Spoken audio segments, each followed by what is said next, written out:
In the frozen midnight zone of the ocean, where no sunlight has ever reached, where the pressure is enough to crush steel, one predator rules with nothing more than a faint spark of light: the anglerfish. It looks like something born from a nightmare. Needle-thin transparent teeth, an abyssal body built not for beauty but for survival, and above all, a lantern that shines in eternal darkness. This light is not its own. It comes from colonies of symbiotic bacteria, carefully evolved over millions of years to burn like cold fire in the abyss. For small fish wandering through the blackness, that light is hope. But hope here is nothing more than bait. Drawn toward the tiny glow, they swim right into the invisible jaws of the abyss. The teeth don't reflect light, they're transparent, so the trap remains unseen until it is far too late. But hunting is only the first horror. The strangest, most terrifying truth lies in the anglerfish's sex life. The female can be 60 times larger than the male. Males are born weak with only one mission: find a female. When he does, he latches onto her body with his jaws, and then nature's darkest alchemy begins.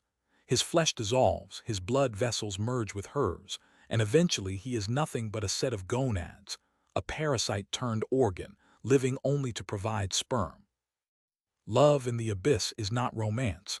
It is biological slavery.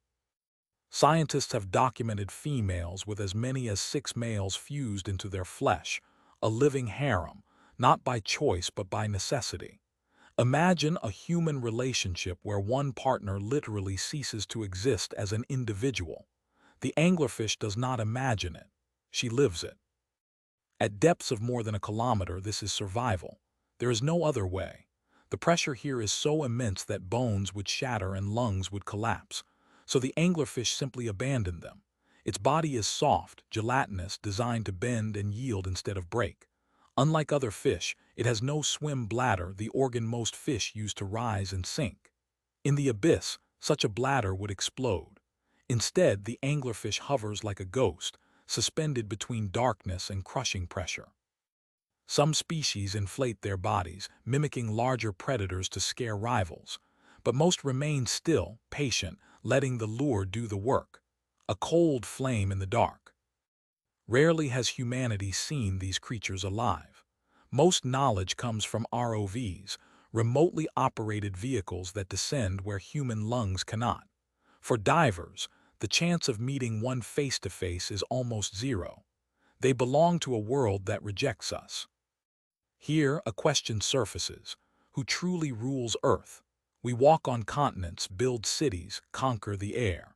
But beneath, in a kingdom larger than all our land combined, monsters like the anglerfish have reigned for millions of years without us. Friedrich Nietzsche once wrote, "When you gaze long into an abyss, the abyss also gazes into you." The anglerfish is that abyss, distilled into flesh and light. Its lantern is not just a lure for prey, it is the abyss looking back, pulling us in. Henry David Thoreau said, "In wildness is the preservation of the world." The deep ocean is the final wilderness, and its guardians are not dolphins or whales, but creatures so alien we call them monsters. The anglerfish is not a mistake, it is a lesson.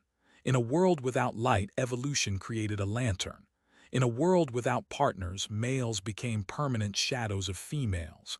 In a world where pressure crushes life, the body turned soft, almost boneless, yet unbreakable.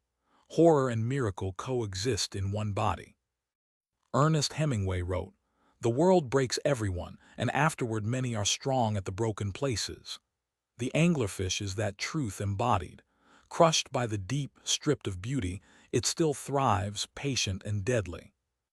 And here, in the middle of this descent into nature's darkest invention, I must pause and ask something of you, not for the fish, but for the story itself. If this journey into the frozen hunt of wolves spoke to you, I ask you to help keep these stories alive. This channel is young, fragile, and needs its own pack. Every gesture of support is a pawprint beside mine, carrying us forward into the next wilderness. The link is in the description. Walk with us, and the shadows will keep rising. Back in the abyss, the lantern still burns. Every flicker is a false promise, every glow a death sentence. Yet the anglerfish does not kill out of cruelty. It kills because the abyss leaves no choice. And in that inevitability lies a truth about life itself. Survival is not fair, not equal, not kind. It is simply survival. When we fear the anglerfish, what we really fear is ourselves, our own illusions, our own lights, our own traps. Perhaps that is why its image haunts us long after the screen goes dark.